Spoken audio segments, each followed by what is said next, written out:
Boa noite a todos. Boa noite. Com a paz de Jesus em nossos corações.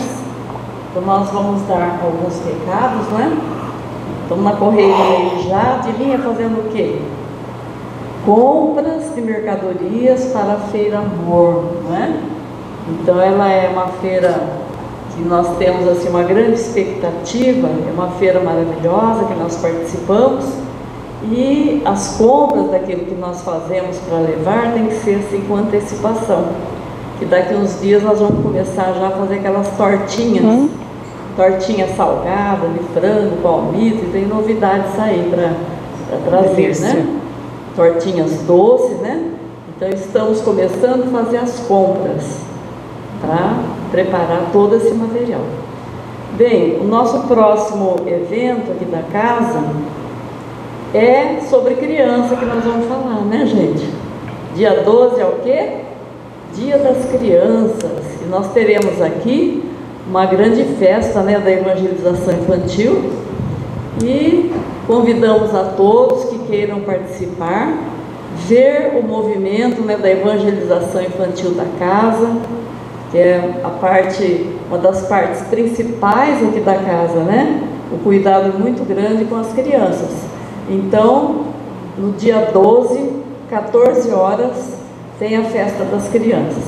Quem quiser compartilhar com algum presente, né, para as crianças, como doces para festa, refrigerante, salgadinho, o que quiser. Então, fiquem à vontade e que Jesus abençoe a todos. Sim, seja. Bem, eu vou fazer a prece então, porque a nossa convidada, ela é da casa, mas ela é convidada, né? É prata da casa. Mas ela é convidada e especial.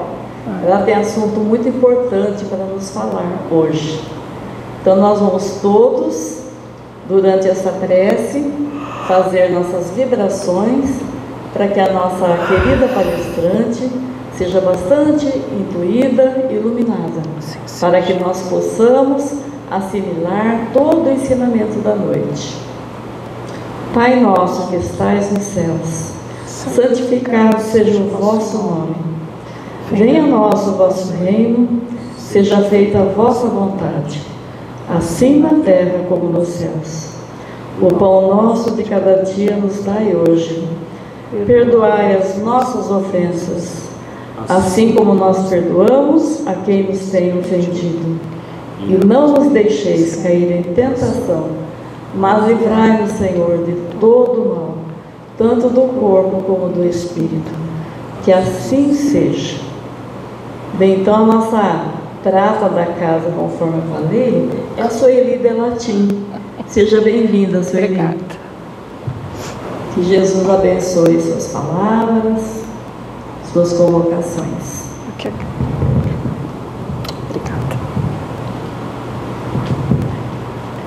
Boa noite a todos. Eu que agradeço o carinho, né, desta casa. Eu venho aqui desde 2006, salvo engano, onde eu sempre fui muito bem acolhida. Então, eu sinto assim um carinho enorme toda vez que me convidam para eu falar aqui, porque aqui é onde eu me sinto em casa, realmente. Primeira pergunta que eu gostaria de fazer: tem alguém aqui vindo pela primeira vez ou são todos já frequentadores? Então sejam muito bem-vindas. Vocês frequentam algum outro centro? Sejam muito bem-vindas. Vocês são de onde? Daqui de Bauru mesmo? Qual centro vocês frequentam? SEAC. E você? Maria Ribeiro. Conheço algumas pessoas, tanto de um quanto de outro. São ótimas casas, né? Então sejam muito bem-vindas. Hoje nós vamos falar um pouquinho sobre Allan Kardec, porque ontem foi aniversário dele. Se ele aqui estivesse encarnado, ele faria 220 anos, né? Mas como a nossa compleição biológica neste planeta não nos permite estar tanto tempo encarnados assim, ele já partiu, né, para o mundo espiritual, até jovem, né, com 64 anos.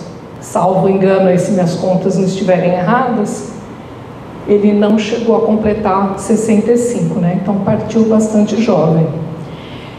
E eu me propus a falar então, né, humildemente sobre Kardec, porque ele é uma sumidade, né, uma pessoa inteligentíssima, e falar bastante sobre ele ainda é pouco, né? Mas dentro daquilo que eu consigo, da minha limitação e dentro do tempo que a gente tem disponível, nós vamos conversar um pouquinho sobre Kardec, né? Uma singela homenagem ao codificador da doutrina espírita. E eu me lembro que certa vez alguém comentou que tinha um adesivo no carro escrito Leia Kardec. Alguém aqui tem esse adesivo no carro? Eu não sei se vocês conhecem esse adesivo. O meu tem. Coincidentemente eu ganhei um adesivo desse. E alguém comentou certa vez comigo que tinha esse adesivo no carro e a pessoa totalmente leiga, não era espírita, perguntava assim, mas quem é essa Leia Kardec? É alguma, agora que a gente tem as eleições, né? Domingo agora, é o primeiro turno, né? Então diz que a pessoa, mas quem que é essa Leia Kardec? É alguma candidata a algum cargo público, né? Então, fora da doutrina espírita, as pessoas não têm muito conhecimento acerca de quem é Kardec, e muitos também dentro da própria doutrina não sabem muito a respeito de Kardec, né? Alguns falam assim, mas que religião é essa? Quem é esse Kardec que vocês seguem no espiritismo, né? Aí quando são evangélicos que me perguntam, eu tenho alguns amigos, bastante amigos evangélicos inclusive, eu falo assim, olha, da mesma forma que vocês têm Calvino, Lutero, né, os protestantes aí, enfim, o movimento do protestantismo, e eles foram, né, os cabeças, assim, os idealizadores desse movimento. Nós temos Kardec, mas, assim como vocês, nós somos cristãos, não é? Nós somos cristãos, nós seguimos os ensinamentos de Jesus. Quem é Kardec? Kardec é aquele cara que simplesmente deu tudo mastigado para a gente, cara, com todo respeito, né? Estou falando assim de uma forma, até de uma gíria, mas é de uma forma assim bastante amorosa, né? É esse cientista, esse pedagogo que mastigou, né? Deu tudo mastigadinho para a gente, uma forma assim mais fácil da gente compreender o que é ser cristão. Allan Kardec, eu acredito que a maioria que sabe, né, ou todos sabem, o nome dele de batismo é Hippolyte Léon Denisard Rivard. Eu tentei, gente, falar o nome dele certo, eu coloquei até no Google lá a pronúncia, mas o meu francês é péssimo, então, se não for isso, me desculpem, mas é parecido com isso a pronúncia, né? Ele nasceu em Lyon, na França, e lá estudou. E depois ele concluiu seus estudos na Suíça, estudou com Pestalozzi, né? Castelo, um lugar muito famoso, onde só estudavam príncipes, pessoas da alta sociedade. Ele era uma pessoa abastada, isso é importante, né? A gente deixa claro, ele não era uma pessoa simples, assim, ralé da pobreza, não, ele era uma pessoa da alta sociedade de Paris, né? E ele tem a oportunidade de estudar e ser discípulo de Pestalozzi, que defendia, no seu método pestalozziano, a experiência concreta e a observação cuidadosa dos fatos para o aprendizado. E, por sua vez, Pestalozzi havia sido, né, influenciado por Jean-Jacques Rousseau, também um outro pensador francês. Então, veja, são pessoas conhecidas, que a gente estudou lá na história, no colégio. Então não são pessoas assim comuns, são pessoas extremamente esclarecidas, as quais Kardec tem contato e absorve esse aprendizado, né, desses mestres. Isso vai fazer todo o diferencial, né, para ele. Ele era um linguista notável, falava corretamente francês, que era a língua nativa dele, o alemão, o inglês, o italiano e o espanhol. Vejam que fantástico, né? Ele era poliglota, isso facilitou muito por conta das comunicações que ele recebia, das cartas que ele recebia de outros países, a facilidade que ele tinha em se comunicar com médiuns de outros continentes através do próprio idioma nativo da pessoa. Então tudo tem um porquê, né? Ele ministrava aulas de química, física, astronomia e anatomia comparada. Veja a gama de conhecimento dele, né? E ele fornecia aulas gratuitas para quem não podia pagar. Então a gente vê também esse lado bastante humano dele, né? Além de ser um cientista na área da educação, ele tinha um enorme coração. Era uma pessoa muito boa. E ele publica obras na área de educação, com o nome de Polité. Aí, gente, não riam do meu francês, hein, que eu não sei nada de francês. E ele publica, então, obras de matemática e gramática francesa. E aos 20 anos de idade, ele edita o curso prático e teórico de aritmética. Veja, com 20 anos, ele ensinando a ensinar matemática, né? Então, ele realmente era uma pessoa inteligentíssima.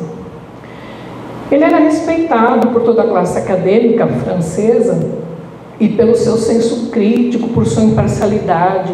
Sem poesia ou romance, ele era inclinado ao método, à ordem, à disciplina mental. Praticava na palavra escrita e falada a precisão, a nitidez, a simplicidade, a linguagem perfeita e sem redundância. Não ficava enrolando para falar, né? Ele era muito conciso e preciso, porque ele teve essa formação, né? Camille Flammarion, que viveu de 1842 a 1925, então foi assim alguém que conviveu com Kardec, né? Foi seu contemporâneo, embora bem mais jovem, o denominou o bom senso encarnado, quando ele fala algumas palavras acerca de Kardec no velório de Kardec. E Camille Flammarion era um francês renomado também, astrônomo, um cientista, que também estuda o espiritismo, porém ele era, de certa forma, um pouco mais cético, e ele não acreditava muito nos médiuns. Ele dizia que os médiuns, eles costumavam ser falsos naquilo que eles colocavam, porque ele não era uma pessoa voltada para as ciências, tanto exatas quanto para as ciências humanas, como Kardec. O Kardec já tinha uma visão mais ampla, né? Porém, nem por isso ele não era respeitado pela comunidade científica, muito pelo contrário, né? E tanto que ele recebe esse elogio no seu velório, né? Sendo chamado por um cientista famoso como o bom senso encarnado. Então vejam, pessoa extremamente de bom senso. Este é Allan Kardec. Aí vamos lá, a missão de Kardec. Após 50 anos de preparação acadêmica e moral, Hippolyte Léon de Denisard Rivail seria convocado pela espiritualidade para codificar a doutrina espírita. Então, em 1854, pela primeira vez, ele ouve falar dessas mesas girantes, porém ele não se interessa. Aí é importante a gente destacar em que contexto isso acontecia. Paris, assim como toda a Europa, passava pela época que a gente também estudou na história do iluminismo, que era a ideia das luzes, né? Que era assim, em contraposição àquela teologia, aquele obscurantismo da Idade Média, que Deus era vingativo, que tudo era mistério, etc. Então esse iluminismo, ele vem, né, esse movimento iluminista, ele vem em contraposição, contrário a tudo que se referia à religião. E para ele só existia a ciência, aquilo que pudesse ser comprovado pela ciência. Então é nesse momento que surgem as mesas girantes na alta sociedade parisiense, onde eles usavam aquela comunicação com os espíritos como uma forma de diversão, nada mais que isso. Então se colocavam cestinhos com o lápis amarrado ali, e óbvio que haviam médiuns ali, né? Mesmo sem que eles soubessem que eram médiuns, porque a mediunidade é uma condição orgânica do ser humano que sempre existiu, e ela não é prerrogativa do espírita, é uma condição orgânica de todo e qualquer ser humano, em maior ou menor grau, de acordo com a necessidade evolutiva de cada um, não é? E da sua programação reencarnatória. É um dom concedido por Deus. Então, vejam que eles usavam, a sociedade parisiense, a alta sociedade usava desses mecanismos de comunicação apenas de forma frívola, para se divertirem com perguntas infantis, e realmente era uma diversão. Então ele declina do convite, embora tenha sido feito por amigos, né, contemporâneos. Ele fala: não tenho tempo para isso, eu sou um cientista, eu não vou ficar perdendo meu tempo com frivolidades. Somente em maio, né, 1º de maio de 1855, é que ele finalmente se rende aos convites insistentes dos amigos da sociedade parisiense, e ele verifica uma manifestação que ocorre através de um magnetizador e de uma médium que ele conhecia a moral ilibada dos dois. Então, por isso que ele passa a acreditar, porque ele vê que são pessoas sérias que estão ali, que não estão de brincadeira. E ele percebe que enquanto a maioria se entretinha em questionar os espíritos sobre as insignificâncias do mundo material, ele é o primeiro que vê além da mera manifestação mecânica, porque até então, quando convidado da primeira e segunda vez, ele diz assim: o magnetismo é nada mais do que uma transmissão elétrica. Se você faz um atrito, né, isso explicando assim de uma forma mais simplista, se você atrita a mão e coloca a mão num copo plástico, ele se movimenta por conta daquela eletricidade ali estática que se criou, né? Então, quando da primeira vez que ele é convidado, ele fala: isso não é mais do que simples condução elétrica, né? Só que a partir do momento que ele vê que a cestinha com o palito ali, com o lápis, responde perguntas, ele percebe que existe um princípio inteligente por trás disso. É o primeiro que percebe além, né, dos demais. E passado o tempo e todas essas reuniões que ele começa a frequentar, ele recebe então a comunicação de Zéfiro, que se identifica como seu espírito protetor, que o informa que eles viveram como druidas na Gália, na região da França, né?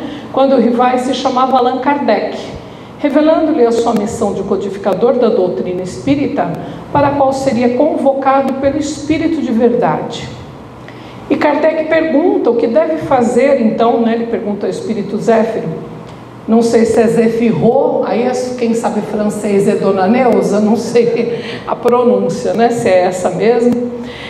Quando ele pergunta ao espírito, né, o que ele deve fazer com relação a essa missão, ele obtém a resposta: o bem, e dispor-se a suportar corajosamente qualquer provação para defender a verdade, ainda que precise beber cicuta, ou seja, veneno, né?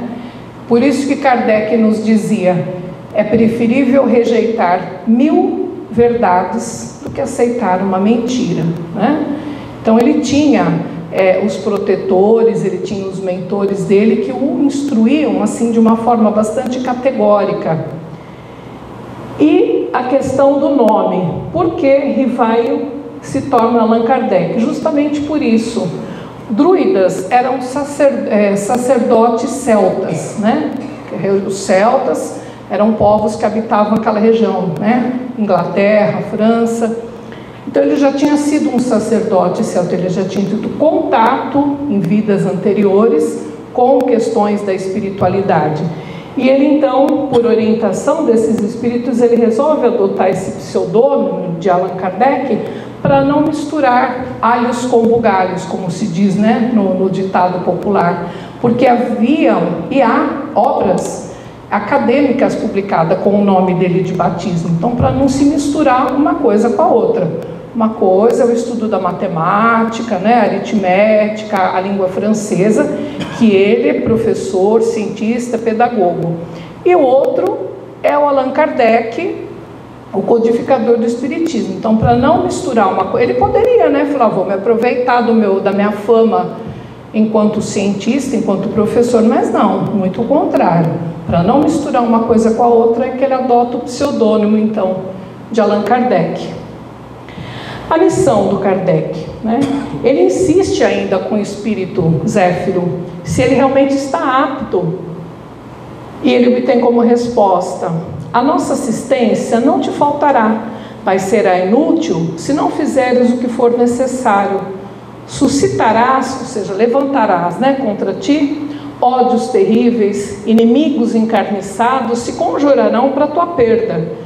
Ver-te-ás a braços com malevolência, com a calúnia, com a traição, mesmo dos que te parecerão os mais dedicados. Terás de sustentar uma luta quase contínua com os sacrifícios do teu repouso, da tua saúde, da tua vida. Vejam que propósito, gente, né? Que convite que ele recebe. Será que a gente aceitaria? Então, ele já, por estar um espírito sendo preparado há muitas encarnações para a missão, ele aceita, é claro, né? E ele responde: aceito tudo sem restrição e sem ideia preconcebida. Está em tuas mãos a minha vida, dispõe do teu servo. Ele acredita piamente, porque eles eram amigos já de outras vidas, não é? E aí, a partir de então, ele começa a codificação. Ele sofreu perseguições, sabemos que a França é um país eminentemente católico. Se até hoje nós recebemos ainda chacotas, pessoas que falam que o espiritismo é coisa do diabo, etc. Imaginem, em 1800, meados de 1800, né, onde a maioria católica ainda presa a todos aqueles dogmas, e também, por outro lado, os iluministas, que em nada acreditavam que não fosse ciência. Então, pelos dois aspectos, ele sofria perseguições. Quem teve a oportunidade aqui de assistir ao filme sobre a vida dele, lá demonstra, né, mostra, ou melhor, que ele perde inclusive as aulas, ele perde a cadeira dele de professor, porque ele passa a ser desacreditado pela sociedade científica, pelos professores, seus contemporâneos, que pensam que ele está louco, que enfim, tudo, menos que ele continua sendo uma pessoa séria, né? Então, a despeito de tudo isso, ele aceita a missão. Ao método de Kardec, ele percebe então a futilidade das pessoas que participavam das reuniões apenas interessadas em diversão.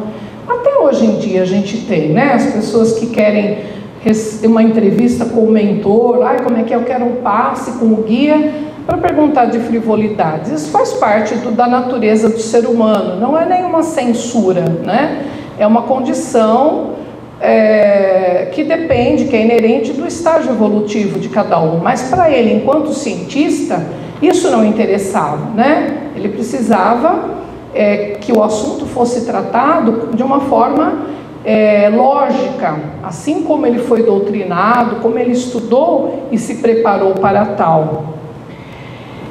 E que os espíritos eram apenas as almas dos mortos e não eram diferentes das almas dos vivos, sendo alguns sérios, outros galhofeiros, uns sábios, outros ignorantes, e que aos consulentes que demonstravam apenas curiosidade respondiam espíritos pouco evoluídos, também interessados em divertir-se. Como se a gente fizer aquela brincadeira, né, do copo, daquela placa lá, o Ouija, colocar as letrinhas lá, vai haver comunicação? Se houver um médium ali que facilite o efeito, vai haver. Mas que tipo de resposta a gente vai obter se a gente fizer perguntas medianas, perguntas frívolas. Espíritos brincalhões é que vão se aproximar de nós. Não serão os espíritos sérios, né? Porque eles não têm tempo para brincadeiras. Então Kardec percebe isso. Então era necessário andar com a maior circunspecção, ou seja, centrado, né, nele mesmo e não de uma forma leviana. Ser positivista e não idealista para não me deixar iludir, diz Kardec. Ou seja, o positivismo defendido por Augusto Comte e outros pensadores é aquele método que se baseia em fatos científicos. O idealista é aquele que acredita, né, que vive o idealismo, eu tenho o ideal, né, utópico às vezes. Então ele entende que isso não seria nada construtivo, se ele não se mantivesse à risca ali com tudo aquilo que ele aprendeu, tanto através do método de Pestalozzi, mas de toda a bagagem que ele recebia, de todas as informações dos seus mentores, para traçar uma linha reta, de forma científica e objetiva. E aí ele tratava os espíritos como tratava os homens. E realmente, os espíritos desencarnados, eles nada mais são do que pessoas sem um corpo físico. Somos iguais a nós. Há aqueles que sabem mais, aqueles que sabem menos, mas de acordo com o estágio de evolução de cada um. Não é porque todo desencarnado é sábio, não é? Então a gente tem que tomar muito cuidado com isso. A questão, mas olha, o espírito tal me disse tal coisa. Tenhamos esse critério de Kardec, né? Aceitemos aquilo que é viável, não o que é fantasioso. E aí o processo, isso é descrito por uma das médiums, né, que ajuda Kardec. São duas garotas, né, uma de 18 e outra de 14 inicialmente.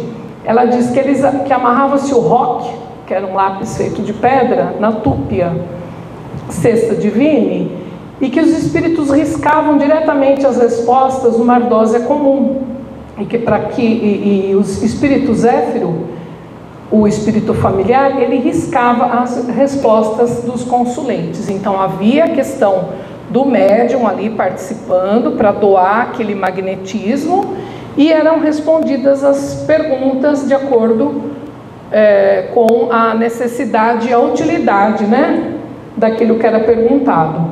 E que colaboraram especialmente essas meninas, né, a Caroline e a Julie Baudin, de 18 e de 14 anos, e também Ruth Jafé o auxiliou, assim como a família dela, na revisão da obra.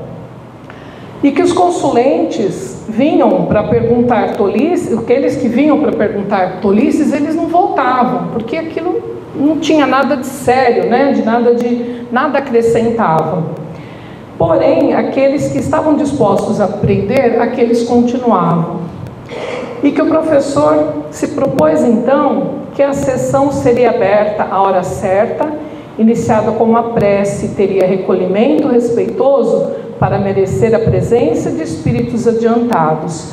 Até hoje a gente vê a importância da nossa pontualidade, né? Numa oração, num evangelho no lar, num compromisso dentro de uma casa de oração. Porque a espiritualidade, ela tem outros afazeres além de vir nos assessorar. Então é importante que a gente tenha esse compromisso com a pontualidade, com a assiduidade. E como Kardec, iniciando sempre com uma prece para a gente se conectar com o mais alto, né? E poder assim estar bem assistido. E que algumas vezes o professor Rivai recusou lições e discutia com espíritos como se fossem homens, não aceitando o que não estivesse conforme a razão. Então veja, não é porque é o espírito que está falando que eu vou aceitar, né? Depende da envergadura moral desse espírito. Então, tomemos exemplo de Kardec. Mas eu vou na cartomante lá. Gente, quem nunca, né? Quem já não foi, né? Eu quero saber, será que aquela minha ação de aposentadoria vai sair? Será que o meu marido vai parar de beber? Será que meu filho vai bem na escola? Enfim, aquelas questões do dia a dia que a gente tem, claro, uma ânsia, um desejo de saber né, como vai ser o desenrolar das coisas. Porém, a gente tem que ter esse entendimento que tudo nos acontece no tempo de Deus e de acordo com a utilidade que aquela situação tem na nossa vida. Então, aí está a nossa confiança em Deus, em Jesus, de que tudo acontece no exato momento, no propósito devido, né? Então, veja, ele, nas sugestões mais sérias, quando surgiu um impasse, ele evocava o Espírito Verdade, que muitas vezes dava razão ao próprio Kardec. Então vejam que Kardec não concordava com alguma resposta, Espírito Verdade, não, você tem razão, né? Então veja, na maioria das vezes, por quê? Porque ele já vinha preparado, não esqueçamos jamais disso, de várias encarnações para essa missão. E nem sempre aquele irmão comunicante, por mais que ele pudesse ter a boa vontade, nem sempre ele tinha o conhecimento necessário, né? Não é desmerecer as comunicações, não é isso, deixar isso claro. Só que nem sempre aquele espírito ele tem um preparo para dar aquela resposta. E às vezes, num anseio de querer atender, ele pode falar alguma coisa equivocada. Assim como nós, não esqueçamos, espíritos desencarnados e encarnados não tem diferença alguma, apenas o envoltório carnal, né? E nós também somos assim, às vezes a gente não sabe a resposta, mas a gente acha chato falar que não sabe e fala qualquer coisa, né? Então não tem nenhum demérito nisso, é só uma questão da gente ter o critério de aceitar aquilo que é verdadeiro e declinar daquilo que a gente não concorda. É o exercício do discernimento, né? E aí, por fim, a revisão das obras, ele se reunia com a família Jafé, frequentemente, para revisar as respostas dadas pelos espíritos. Todas as perguntas e respostas eram lidas, revistas e corrigidas, se necessário. A conselho dos próprios espíritos, outros médiuns, mais de 10, foram utilizados para a confirmação das orientações espirituais. Era indispensável que nada ficasse incorreto, obscuro, duvidoso. Kardec tinha plena consciência do alcance moral da nova doutrina e de sua missão. Então veja o que ele dizia também, além da questão de rejeitar 1000 verdades, aceitar uma mentira, ele também dizia que tudo aquilo que a ciência, com o passar do tempo, viesse a discordar e demonstrar de forma científica que estaria incorreto, a doutrina seria revista. Porém, a gente observa que até hoje, 220 anos depois aí de Kardec de sua última reencarnação, nada do que foi dito, do que foi escrito, do que foi catalogado foi contestado, muito pelo contrário. Cada vez mais a gente vê que tudo está sendo ratificado, né? Ou seja, está assinando embaixo aí, médicos que estudam glândula pineal, como o Dr. Sérgio e tantos, ou o doutor, esqueci o nome dele agora, do Rio de Janeiro, lá da Frei Luiz, Paulo César Frutuoso, né? Então são pessoas que, aliados ao conhecimento científico, médico, terreno, eles estão ratificando, né? Juntando esse conhecimento com o que Kardec, com a doutrina, já trouxe para nós há tanto tempo, né? E acima de tudo ele diz: observar, comparar e julgar. Essa é a regra que constantemente seguir. Observar, comparar e julgar, né? Aquilo que realmente é útil, que é preciso, o que é fato, né? E rejeitar o que é fantasioso. Em 18 de abril é o lançamento da primeira obra dele, que vem de surpreendentes 1.200 exemplares da primeira edição, né? O Livro dos Espíritos, e para a divulgação da verdade revelada pelos Espíritos. Essa fala, entre aspas, é de Kardec. Ele diz assim: mais de 100 exemplares de O Livro dos Espíritos já se foram neste primeiro dia. Gente, 100 exemplares num único dia, para aquela época, é bastante, né? Doados ou vendidos, Cada volume será um grão de vida nova lançado ao coração. Haverá, por certo, gloriosas ressurreições. 1.200 sementes da verdade serão lançadas no terreno da opinião. Se uma só frondejar, nosso esforço não terá sido em vão. Veja a humildade dele, né? Se uma obra surtir efeito, propiciar uma reforma íntima em uma pessoa, ele já estava feliz com isso, né?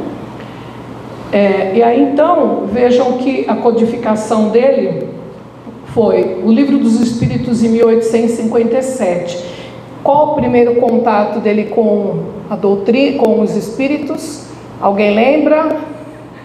1855, né? Ele é convidado em 54, mas só em 1º de maio. Eu se lembro porque eu estava mexendo nisso hoje, viu, gente? Não que eu sei também não. É porque eu li várias vezes e reli, né? Então ainda está fresco. Então veja que depois de 2 anos ele consegue já editar e lançar o primeiro livro. Por quê? Por conta desse método que ele segue de ensino, né? Que ele tem toda uma bagagem nesse sentido. Aí depois, em 61, ele lança o Livro dos Médiuns, o Guia dos Médiuns e dos Invocadores. Em 64, o Evangelho segundo o Espiritismo, Céu e Inferno ou a Justiça Divina segundo o Espiritismo em 65, e a Gênese, os Milagres e as Predições segundo o Espiritismo em 1868. Ou seja, de 57 a 68 foram 5 livros. E não é como hoje, né? Não tinha WhatsApp, não tinha e-mail, não era nada disso. Carta, vai, volta, de avião, não, navio, né? Aí compila essa resposta que veio da França, essa aqui veio dos Estados Unidos, essa está em alemão e não sei o que. Vamos ver a pergunta X. Olha, o trabalho todo, imagina, a gente se perde com uma lista de compra no mercado, não é? Às vezes você fala, vou fazer uma lista de compra, ou não faz, ou enfim, aí chega no mercado, está sem a lista. Eu já aconteceu isso diversas vezes. Eu levo um monte de coisa que eu não estava na lista e aquilo que eu preciso ficou para trás, né? Já aconteceu de eu entrar por causa de uma pasta de dentes, levar uma porção de coisa e voltar sem a pasta para cá, sem ter uma gota de pasta. Então, vejam, se ele não tivesse esse método científico, não seria possível, né? Todo esse trabalho maravilhoso dele. Aí, resumidamente, né? O Livro dos Espíritos, ele fala sobre a doutrina em todo, né? Enquanto os demais livros, eles vão se dedicar a assuntos especializados, oriundos da necessidade de desdobramento de cada uma das partes do Livro dos Espíritos. Porque na primeira obra, ele dá aquele apanhado geral, ele faz aquela compilação geral. E a partir de então, é que ele vai catalogar de forma metodológica os demais. Quem fez trabalho metodológico em escola aqui? Não sei quem já fez. Na minha época era com máquina de escrever. Aí tinha que ter espaço, o que era citação, tinha que reduzir espaço, era uma chatice, né? Agora o pessoal fala TCC, mas hoje é Ctrl+C, Ctrl+V, tem inteligência. A minha filha fez o TCC dela com inteligência artificial. Que você dá o tema lá, praticamente o computador faz para você, né? Aí eu fico imaginando no tempo de Kardec, não é? Gente, fantástico! Como que pode, né? Em 2 anos, um livro com a profundidade de conhecimento que é o Livro dos Espíritos, né? Continuando. O Livro dos Médiuns, então, foi o segundo. Ele tem a sua fonte na segunda parte do Livro dos Espíritos. Ele trata da parte experimental da doutrina. Trata do gênero, de todas as manifestações, da educação da mediunidade e das dificuldades e tropeços que ocorrem na prática do espiritismo. Educação da mediunidade. Esse livro, todo médium precisa ler esse livro, né? Como dizia seu Milton Bataiola, mediunidade sem estudo é navio sem bússola. Eu não esqueço essa frase dele. Rejeitemos as 1000 verdades, mas não aceitemos uma mentira, né? Então, médium precisa de estudo, todos, lógico, mas o médium ostensivo precisa muito mais, porque a antena parabólica dele está muito mais conectada com o mundo espiritual, né? Aí em seguida nós temos o Evangelho segundo o Espiritismo. Quem faz o Evangelho no lar aqui? Pode levantar a mão, por favor. Até que bastante. Quem não faz, fica o convite. O Evangelho segundo o Espiritismo é uma ferramenta maravilhosa para que se faça o Evangelho no lar. Então, o convite para quem não faz e para quem já faz, continue fazendo, né? Enfim, o Evangelho segundo o Espiritismo é a decorrência da terceira parte do Livro dos Espíritos. Do seu conteúdo, sintetiza as explicações das máximas morais do Cristo, em concordância com o Espiritismo e suas aplicações às diversas circunstâncias da vida. Como eu já ouvi, né, de amiga evangélica, então, porque na minha Bíblia, né, como se a Bíblia dela fosse diferente da outra Bíblia. A Bíblia é a Bíblia, né? São as escrituras do Antigo Testamento, Novo Testamento, a Bíblia é a Bíblia. Mas eles se colocam assim, não, porque vocês, com esse livro dos evangelhos seus, como se nós não falássemos de Jesus, né? Então, veja, o Evangelho segundo o Espiritismo são as máximas morais do Cristo, é o Evangelho de Jesus. Então, quando alguém desinformado vier com alguma argumentação nesse sentido, nós dizemos, não, o Evangelho segundo o Espiritismo é uma leitura que sintetiza, que nos explica, que esmiuça o Evangelho de Jesus, né? Aí nós temos o Céu e o Inferno, que é o quarto, contém o exame comparado das doutrinas sobre a passagem da vida corporal para a vida espiritual, as penas, recompensas futuras, os anjos e demônios, as penas eternas, etc., seguido de numerosos exemplos sobre a situação real da alma, durante e após a morte. Decorre da quarta parte do Livro dos Espíritos e coloca ao nosso alcance o mecanismo da justiça divina em consonância com o princípio evangélico, a cada um segundo as suas obras. Eu confesso que eu ainda não li esse livro, mas sempre que a Cleusa comenta a respeito dele, eu procuro prestar atenção, porque ele tem inclusive os espíritos, né, que desencarnaram, os relatos falando sobre tudo que eles fizeram e tudo aquilo pelo que eles passam, em decorrência do quê? Das suas próprias atitudes, não é? Então, a cada qual segundo as suas obras. Essa questão do céu e o inferno é relativo ao meu estado mental, aquilo que eu plasmo, que eu crio, né, em torno de mim. Será o céu e o inferno nesta encarnação, ou mesmo desencarnado, ou na próxima, de acordo com os meus atos. Nada mais será do que o reflexo daquilo que eu realizei. Ninguém é vítima, nós somos herdeiros de nós mesmos. E aí a Gênese, eu sou apaixonada por esse livro, é o que eu mais gosto. Ele fala sobre os milagres e as predições segundo o Espiritismo, trata dos problemas genésicos, ou seja, da origem, né, e da evolução física da Terra. Ele abrange as questões da formação e desenvolvimento do globo terreno e as referentes às passagens evangélicas. Ele explica à luz da razão os milagres do Evangelho. Então nós temos nessa obra, eu acredito que a mais científica delas,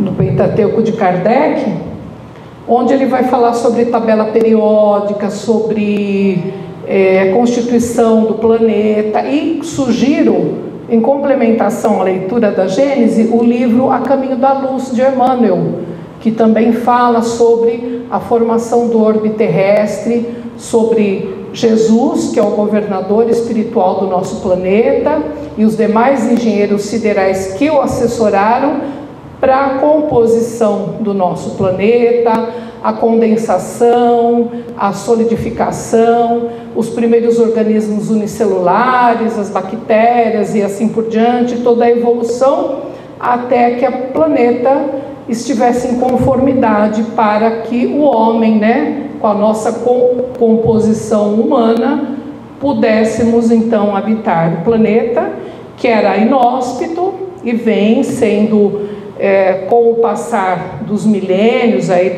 de todo esse período, ele vem evoluindo. Nós já fomos um planeta muito mais animalizado, né? O homem das cavernas, aquela coisa toda, e tem aquela coisa do Homo sapiens sapiens. Eu não lembro agora, sinceramente, a sequência, né, dessas denominações, até porque a palestra não é sobre isso, mas é importante a gente destacar que tudo isso faz parte de um contexto descrito, né, e exemplificado pela Gênese. E uma das passagens desse livro, a Gênese, eu vou fazer uma parte aqui, que é o que eu mais gosto deles, e o que eu tenho assim mais lembrança, né, da leitura, é uma parte muito bonita. E eu me lembro que eu estava lendo esse livro logo depois que meu pai desencarnou. Ele fala sobre a questão do desencarne, da partida dos nossos entes queridos, que como se nós estivéssemos levando esse ente querido para uma viagem de navio, onde a pessoa embarca no navio e ela vai, chega num ponto, né, além da linha do horizonte, que a gente não enxerga mais esse navio, mas ele não deixou de existir. O barco, o navio continua, né, e aquele ente querido nosso continua a viagem. E quando ele chega no outro porto para o desembarque, é o mundo espiritual, onde os outros familiares que partiram antes e lá já chegaram, estão ali felizes e desejosos da presença de mais esse familiar, desse ente querido. Então, foi algo que me confortou. Lógico, apesar do entendimento, a gente sempre vai sentir a partida de um ente querido, mas foi justamente nessa época, e essa explicação dos espíritos me marcou muito. Então veja, é algo assim muito palpável para a gente procurar entender, né? Tirando as questões metafísicas, extrafísicas, de física quântica, não precisamos de nada disso, mas uma explicação lógica e clara. É como uma viagem de navio. Eu saio daqui do mundo físico e atraco no mundo espiritual, né? Nada mais, nada menos que isso. Então, fica a sugestão de leitura para quem não leu. Aliás, a sugestão da leitura para todos os livros de Kardec, né? Sem dúvida. E por fim, ele escreve o último livro dele. Veja que é no ano que ele desencarnou, inclusive, ele publicou o que é o Espiritismo, que são as perguntas e respostas, né? Devido a uma dificuldade inicial no entendimento do Livro dos Espíritos, pois muitos desejavam saber, pelo menos, do que se trata e se valeria a pena ocupar-se com esta nova doutrina. Assim, o que é o Espiritismo abrange resumidamente as respostas a algumas das principais perguntas dirigidas ao mestre Lyonês na época, sendo para o leitor uma primeira iniciação. Eu confesso que eu li esse livro, mas eu pouco lembro dele. Há uma única pergunta que me chamou um pouco mais a atenção, que eu guardo. Era um padre que fazia perguntas ao Kardec, um padre católico, e ele fala sobre a questão do inferno. Ele fala assim, o Kardec responde, se eu estiver usando palavras inadequadas, quem lembra do livro me corrija, tá? Que a fogueira é a fogueira moral. A nossa consciência nos cobra quando a gente parte do mundo físico. Então o inferno é o inferno moral. Não é o inferno onde tem um diabinho lá cutucando a gente com um tridente. Assim, o seria se a gente criar mentalmente, óbvio, né? Mas ele se refere à questão do nosso eu. É aquilo que eu plasmo, aquilo que eu crio é que vai ser o meu inferno, né? Então sempre as perguntas e respostas de Kardec com muita clareza, com muita objetividade. Também é um livro bastante importante. Como eu disse, eu li há muito tempo, eu não lembro muito bem dele, mas é um livro que vale muito a pena. Quem quiser começar por esse livro, inclusive, é uma boa sugestão, porque como são perguntas e respostas... Oi, seu João. Essa pergunta, esse espaço que você falou a respeito do padre, ele tem um livro que eu estou lendo também de Kardec, não tem muitos que eu acho que não conhecem, chama-se Iniciação Espíritas, aonde logo nas primeiras partes, padre, sacerdote fazendo pergunta a ele respondendo. E aí tem essa pergunta onde o padre fala para ele a respeito da fogueira. Eu estou quase acabando.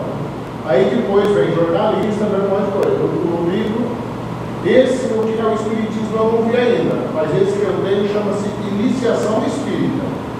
Ele é muito explicativo também nesse semelhante. Olha, muito obrigada aí pela sugestão. Eu também não conheço, mas fica aí a dica. Como é que é? Vamos entrar na fila depois que o senhor terminar de ler, né? É seu livro, seu João? Então, se o seu João puder emprestar, aí que não sei se já tem alguém esperando. Por enquanto não. Não, então fica aí, porque o importante também é não apenas a gente ler, mas a gente procurar passar adiante, né, o conhecimento, e a melhor maneira de divulgar é realmente passando para frente aquele livro. É claro que esses livros de Kardec, o Pentateuco, esses livros de estudo são importantes. É importante que a gente tenha eles em casa para consulta, para uma leitura frequente. Tem um outro também, não sei se você conhece, chama-se Obras Póstumas. Sim, Obras Póstumas também é outro livro importante. Existem também depois as obras auxiliares e de demais espíritos, né? É que o nosso objetivo hoje é homenagem a Kardec, né? Principalmente, mas é claro que toda a literatura voltada para a doutrina espírita é muito importante, né? Aí, por fim, o nosso querido Kardec, é engraçado, eu olho para a foto dele, ele me lembra assim, uma foto de parentes meus antepassados. Eu acho que a grande maioria tem essa sensação, né? Principalmente quem é descendente de europeu, que teve avós, bisavós vindo da Europa, parece que eles têm sempre essa carinha, né? Esse narigão assim, um bigode, não podia rir em foto, né? Sempre sérios.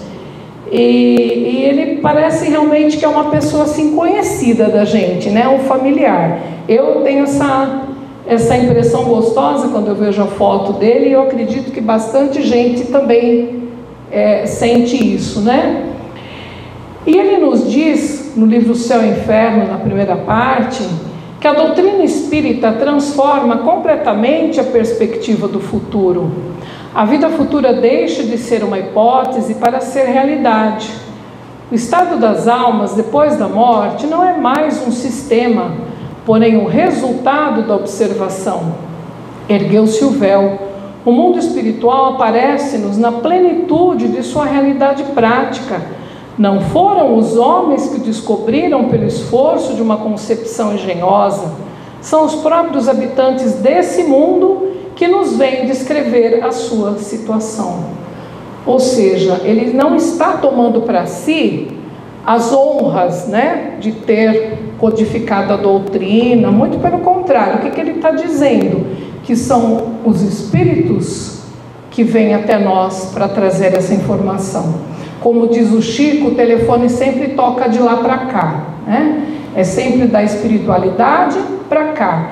E essa importância, esse respeito aos irmãos da espiritualidade por esse trabalho maravilhoso, e Kardec em especial, porque ele partiu muito precocemente, ele teve um aneurisma aos 64 anos, estafa. Imagine uma pessoa, um cientista, uma pessoa, um professor renomado, ser totalmente desacreditado por seus colegas, né, acadêmicos, e ainda assim ele persistiu. E é claro que isso teve um preço, mas ele sabia, né, que esse preço haveria, teria que cumprir essa missão. Porém, a gente tem muito que agradecer esse irmão querido, que nos trouxe de uma forma assim tão rápida, porque praticamente são 10 anos, né, da codificação, um pouco mais, não tenho conta aqui de memória, de uma forma tão rápida, numa época em que a velocidade das informações... Gente, até eu lembro eu de criança, com 13 anos, morava em São Paulo, vim morar em Dois Córregos, ficava ansiosa para receber cartas das minhas primas, e a gente, né, se comunicava quase semanalmente por carta. Demoravam dias para uma carta de uma distância aí de 320 quilômetros, isso em 1980. Agora imagine a época de Kardec, e como ele conseguiu, né, acreditando no mais alto, realizar essa tarefa tão árdua em tão pouco tempo. Então tem todo o mérito, o nosso respeito, o nosso carinho, né, por essa pessoa tão maravilhosa. E por fim, eu não consigo vir aqui sem não falar de Jesus, né? Afinal, nós estamos a serviço do Mestre. Tem aqui esse quadro lindo aqui do meu lado direito, esquerdo de vocês. Nós estamos no centro. Somos cristãos. Procuramos seguir os ensinamentos de Jesus. Então, isso que é importante, a gente ter em Kardec esse líder, esse estudioso, esse cientista, mas não esquecemos jamais que o espírita é cristão e que Jesus é o nosso guia e nosso modelo. Em João 14, 16, 17, Jesus diz: eu vos enviarei o Consolador prometido. Ou seja, a codificação do Espiritismo. Porque a época de Jesus, há mais de 2000 anos, imagine que o judeu ia entender alguma coisa do que Jesus falava. Os mais simples, os mais pobres, sim, porque eles desejavam sair daquela vida, né, tão precária. Mas os ricos, os poderosos, eles viam em Jesus uma ameaça, porque Jesus estava incomodando com as verdades que eram ditas, né? E ainda que ele dissesse muito pouco, perto do que tudo que a gente conhece hoje, ele disse bastante para a época, claro. Porém ele diz, né, que ele envia o Espírito da Verdade, o Consolador prometido, para que as outras verdades que à época de Jesus não puderam ser esclarecidas, a seu tempo viessem até nós. Então nós entendemos hoje que nada acontece, primeiramente, se não for da vontade de Deus, mas que Deus não revoga as suas próprias leis.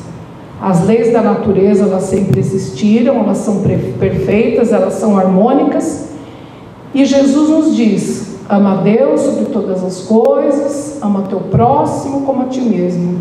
Aí estão inseridos todos os 10 mandamentos, né? E para o Espiritismo, Jesus é o modelo de ser humano mais perfeito que Deus ofereceu para servir de guia. Neste sentido, é que Allan Kardec afirma que para o homem, Jesus constitui o tipo da perfeição moral a que a humanidade pode aspirar na Terra. Eu acredito que essa seja uma das frases mais belas de Kardec, que eu considero, por isso que eu deixei aí por último. Jesus constitui o tipo da perfeição moral a que a humanidade pode aspirar na Terra. Nosso guia e modelo. Ninguém vai ao Pai se não for através de Jesus. Nosso mentor, nosso irmão mais velho. Alguns dizem, aqui uma parte para a gente finalizar, acho que eu já passei do horário, né? Seria o Espírito de verdade o próprio Jesus? Não seria Jesus, né? O Espírito que se comunica e que passa as maiores informações e orientações a Kardec. É o mesmo que a gente dizer, o Chico é a reencarnação do Kardec, não é? Alguns dizem que sim, alguns dizem que não. Eu, na minha humilde concepção, eu respondo, não importa. Porque o que importa não é o personalismo. E é isso que a gente aprende dentro da doutrina. O Dr. Germano sempre fala isso. Os princípios devem estar sempre acima das personalidades. Nós vemos em Kardec, nós vemos no Chico, nós vemos em outros irmãos beneméritos, irmão Dulce, Madre Teresa, o próprio Divaldo, pessoas humildes, que jamais chamam para si a glória dos seus feitos, muito pelo contrário. Eu devo ao mais alto, como diz Kardec, como dizem esses irmãos que trabalham no bem, que trabalham a serviço do Mestre. Então, homenageando Kardec por o seu aniversário de 220 anos, aproveito também o ensejo de convidar a todos aqui para que nós continuemos trabalhando a serviço do Mestre Jesus, assim como Kardec, como Chico, como tantos outros que vieram, como tantos outros que virão. Jesus é o caminho, a verdade, a vida. E aproveitando, para encerrar, se vocês assim me permitirem, hoje, dia 4, é dia de São Francisco de Assis. Então eu gostaria de encerrar, se vocês assim permitirem, concordarem, com a oração de São Francisco, que também, como exemplo de alguém que era abastado, de uma família rica italiana, né? Não vou me lembrar a cidade agora, mas que se despe, literalmente, deixa tudo para trás para ajudar aos menos favorecidos. É mais um exemplo de quem está a serviço do Mestre Jesus. Então vamos encerrar com a prece de São Francisco e desejo a todos uma boa noite, um bom descanso e que possamos sempre voltar para essa casa abençoada e estarmos sempre a serviço do Mestre Jesus. Vamos orar então? Senhor, fazei-me instrumento da vossa paz. Onde houver ódio, que eu leve o amor. Onde houver ofensa, que eu leve o perdão. Onde houver discórdia, que eu leve a união. Onde houver dúvidas, que eu leve a fé. Vamos continuar. Onde houver erro, que eu leve a verdade. Onde houver ofensa, que eu leve perdão. Acho que não alcança. Onde houver desespero, que eu leve alegria. Onde houver trevas, que eu leve a luz. Ó Mestre, fazei que eu procure mais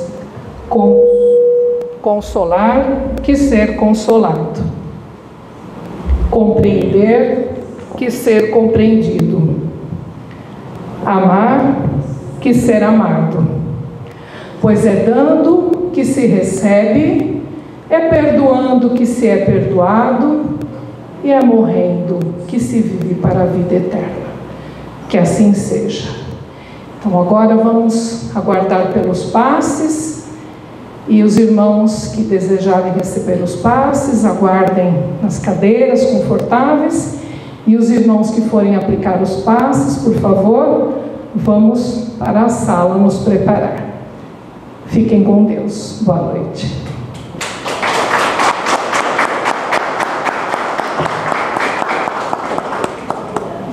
Preciso arrumar um microfone sem fio, né? Porque